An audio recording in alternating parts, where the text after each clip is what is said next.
दोस्तों, इतिहास के पन्नों में कुछ नाम ऐसे दर्ज हैं जो महज राजा नहीं बल्कि एक विचार बन चुके हैं। आज के इस एक्सप्लेनर में हम बात करने वाले हैं 16वीं शती के एक ऐसे ही लेजेंड की, महाराणा प्रताप। मेवाड़ की वो अजेय ढाल जिन्होंने उस दौर की सबसे बड़ी ताकतों को घुटने टेकने पर मजबूर कर दिया। तो चलिए बिना किसी देरी के शुरू करते हैं। शुरुआत करते हैं एक ऐसे फैक्ट से जो सच में आपका दिमाग घुमा देगा। सोचिए जरा, ऐतिहासिक स्रोतों के मुताबिक महाराणा प्रताप की तलवारों का वजन 25 किलोग्राम तक होता था। जी हां, 25 किलो। आज भी आप इसे एक भारतीय संग्रहालय में देख सकते हैं। इससे आप अंदाजा लगा सकते हैं कि मैदान जंग में उनकी फिजिकल प्रेजेंस ही कितनी खौफनाक रही होगी। है ना कमाल की बात? लेकिन देखिए, बात सिर्फ भारी तलवारें उठाने की नहीं है। असली सवाल तो ये है कि उस दौर के सबसे विशाल और ताकतवर मुगल साम्राज्य से टकराने के लिए आखिर किस चीज की जरूरत थी। ये महज हथियारों की लड़ाई नहीं थी दोस्तों, ये एक ऐसी जबरदस्त जियोपॉलिटिकल और वैचारिक टक्कर थी जिसने पूरे उपमहाद्वीप की शक्ल ही बदल कर रख दी। मुगलिया साये में ताज 1572 में राज्याभिषेक। कहानी शुरू होती है 1572 से। महाराणा उदय सिंह द्वितीय के निधन के बाद मेवाड़ में उत्तराधिकार को लेकर एक बड़ा संकट खड़ा हो गया। उदय सिंह जी ने अपने छोटे बेटे जगमल को चुना था, लेकिन मेवाड़ के जो सीनियर सामंत थे उन्होंने इसे सिरे से खारिज कर दिया। उन्होंने दखल दिया और 32 साल के प्रताप सिंह को गोगुंदा में गद्दी पर बैठाया। और यहीं से शुरू हुआ एक बिल्कुल नया और ऐतिहासिक सफर। झुकने से इनकार, अकेला प्रतिरोध। अब जरा उस समय के हालात को समझिए। एक तरफ मुगल सम्राट अकबर बहुत तेजी से पूरे भारत में अपना साम्राज्य फैला रहे थे, और दूसरी तरफ था मेवाड़ जो किसी भी कीमत पर अपनी आज़ादी, अपनी संप्रभुता से समझौता करने को तैयार नहीं था। उस वक्त राजपुताना का जो पॉलिटिकल लैंडस्केप था वो बड़ा दिलचस्प था। लगभग बाकी सभी राजपूत शासकों ने या तो मुगलों की उस विशाल सेना के आगे हार मान ली थी या फिर उनकी अधीनता स्वीकार कर ली थी। लेकिन महाराणा प्रताप, वो एक अलग ही मिट्टी के बने थे। उन्होंने साफ कह दिया कि संप्रभुता तो पूर्ण ही रहेगी, झुकने का तो सवाल ही पैदा नहीं होता। और इसी अकेले जबरदस्त स्टैंड ने एक ऐसे युद्ध की नींव रख दी जिसे टाला नहीं जा सकता था। इंटरेस्टिंग बात यह है कि शुरुआत में अकबर भी सीधा युद्ध नहीं चाहता था। 1573 में उसने शांति समझौते के लिए मेवाड़ में बैक टू बैक 4 कूटनीतिक मिशन भेजे। पहले जलाल खान आए, फिर राजा मान सिंह, उसके बाद भगवंत दास और आखिर में टोडरमल। पर रिजल्ट क्या निकला? 0। ये सारे मिशन फेल हो गए। असल में पेंच 2 बातों पर फंसा था। एक तो महाराणा प्रताप मुगल दरबार में खुद जाकर सिर झुकाने को राजी नहीं थे, और दूसरा विवाद था राम प्रसाद नाम के खास हाथी को लेकर, जिसे मुगल अपने कब्जे में लेना चाहते थे। जब बातचीत से बात नहीं बनी तो फिर तलवारों का बाहर आना तो तय ही था। हल्दी घाटी का युद्ध, सेनाओं का टकराव, और इसी के साथ इतिहास करवट लेता है। 18 जून 1576 को हल्दी घाटी के उस ऐतिहासिक मैदान की तरफ, गोगुंदा के पास उस बेहद संकरे पहाड़ी दर्रे में मेवाड़ और मुगलों की सेनाएं आमने सामने खड़ी थीं। टेंशन हवा में साफ महसूस की जा सकती थी। अब जरा नंबर्स पर गौर करिए। प्रताप की सेना का आकार काफी छोटा था। उनके पास करीब 3000 घुड़सवार और उन पहाड़ों के चप्पे चप्पे से वाकिफ लगभग 400 भील तीरंदाज थे। कुल जमा 3400 के करीब।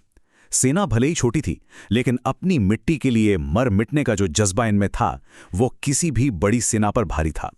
वहीं दूसरी तरफ देखिए, आमेर के राजा मान सिंह के नेतृत्व में मुगल सेना खड़ी थी, जिसमें करीब 10,000 सैनिक थे। अगर आप सिर्फ नंबर्स को देखें तो ये कोई बराबरी का मुकाबला तो बिल्कुल नहीं था। एक के मुकाबले लगभग 3 सैनिक। खैर, ये खौफनाक जंग करीब 3 घंटे तक चली। दोनों तरफ से रणनीति और बहादुरी का ऐसा प्रदर्शन हुआ जिसे इतिहास कभी भुला नहीं सकता।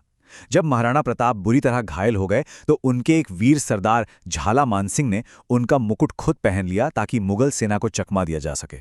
लेकिन इस पूरी लड़ाई का जो सबसे इमोशनल हिस्सा है वो है प्रताप के नीली आंखों वाले घोड़े चेतक का बलिदान।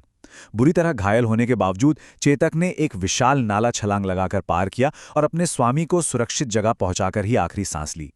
मुगलों ने मैदान जरूर मार लिया था, लेकिन वो प्रताप को पकड़ने के अपने असली मकसद में पूरी तरह नाकाम रहे। निर्वासन और छापामार युद्ध, अरावली के वर्ष। हल्दी घाटी के युद्ध के बाद कहानी ने एक बहुत ही गंभीर मोड़ ले लिया। मुगल सेनाओं ने राजधानी समेत कई अहम हिस्सों पर कब्जा कर लिया, और इसके बाद शुरू हुआ महाराणा प्रताप का पहाड़ों में एक लंबा और बेहद मुश्किल निर्वासन। ये दौर शायद उनके जीवन का सबसे बड़ा टेस्ट था। सोचिए, चित्तौड़गढ़, गोगुंदा और यहां तक कि उदयपुर भी हाथ से जा चुका था। उन्हें और उनके परिवार को अरावली की ऊबड़-खाबड़ पहाड़ियों और घने जंगलों में शरण लेनी पड़ी। लोक कथाएं तो यहां तक कहती हैं कि सरवाइव करने के लिए उन्हें घास की रोटियां तक खानी पड़ी। ऊपर से शाहबाज खान के नेतृत्व में मुगलों के लगातार हमले रुकने का नाम नहीं ले रहे थे। लेकिन क्या उन्होंने हार मानी? बिल्कुल नहीं। इसी मुश्किल वक्त में उन्होंने स्थानीय भील जनजातियों के साथ मिलकर गुरिल्ला वॉरफेयर यानी छापामार युद्ध की एक ऐसी जबरदस्त रणनीति तैयार की जिसने मुगलों की नाक में दम कर दिया। मेवाड़ का पुनरुत्थान, बाजी का पलटना। कहते हैं ना, रात जितनी घनी होती है सवेरा उतना ही करीब होता है। और 1582 आते आते हवा का रुख बदलने लगा। हुआ ये कि मुगल साम्राज्य का ध्यान उत्तर पश्चिमी प्रांतों और बंगाल बिहार में हो रहे विद्रोहों की तरफ बट गया। बस इसी ने मेवाड़ को वो मौका दे दिया जिसकी तलाश थी। और महाराणा प्रताप ने इस मौके को हाथ से जाने नहीं दिया। 1582 में लड़ा गया देवेर का युद्ध। और दोस्तों, ये युद्ध मेवाड़ के लिए एक बहुत बड़ा टर्निंग पॉइंट साबित हुआ।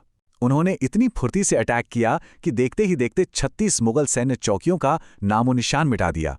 इसके तुरंत बाद उन्होंने पश्चिमी मेवाड़ का एक बहुत बड़ा हिस्सा वापस अपने कब्जे में ले लिया, जिसमें कुंभलगढ़ और उदयपुर जैसे बेहद अहम इलाके शामिल थे। ये सच में एक एपिक कमबैक था। अपना ज्यादातर खोया हुआ राज्य वापस पाने के बाद प्रताप ने चावंड को अपनी नई राजधानी बनाया। और जीवन के आखिरी सालों में जो थोड़ा शांति का वक्त मिला, उसमें उन्होंने मेवाड़ को फिर से जिंदा कर दिया। जो लोग डर से अपना घर छोड़कर चले गए थे, वो वापस लौटने लगे।